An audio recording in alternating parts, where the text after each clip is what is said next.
Khuble phi baro ki viewers bar ki subscriber jong kane ka channel kumta hai kne kismi ko ka video kala sa phriang bha hagiran san social media ka ba ong ba ki scientist kila lab ya ka noah ark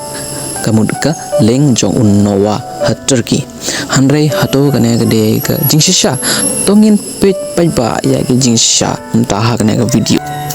haga thain ka ba don hat turkey ka ba tip kum ka duru Pnar site don ko ga chaka ka ba I kum ka dur jong ka Lieng ka ba heba na du usnem ka khandai spa neo phu neo we u researcher u ba kerteng ron yat ula pun pau ya ga ne ka chaka ban ula ong ba kala bande ka noah ark kamut ka Lieng jong noah ka bala kren ha ka kitab Genesis ka we ka benta ka ba penlingo ka long ba ka ne ka dur ka jing ya hab ha bat ka jing yar bat ka jing trong jong ka Lieng un noah kumbala tho ha ka bible namar kata bun ki bru kila sedang ban nge ba ka ne kala bande ka Lieng jong noah ka ba shisha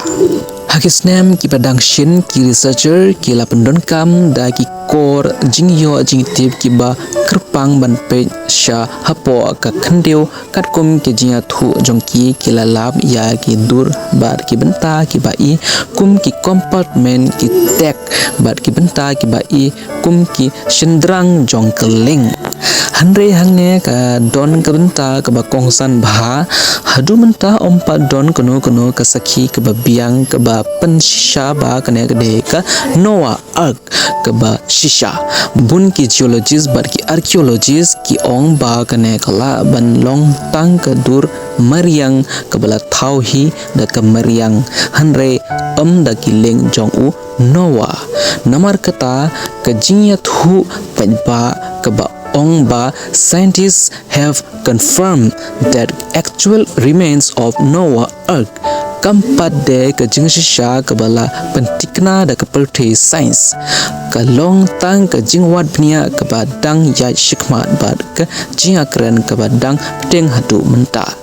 te hatu kane ka de ka shisha ka Lieng jong noah ne ka de tang ka dur ka bala thau da ka mariang hadu menta ompat don jubab ka ba pentikna pipat piperkat kumnu perlog tho ha comment section ya ka jimun jongphi khuble shibun ye phi ban page ya kana ka video do bandakut ladpi ngau tanna ya kana ka video ngau pha like share ba subscribe ya kana ka channel khuble shibun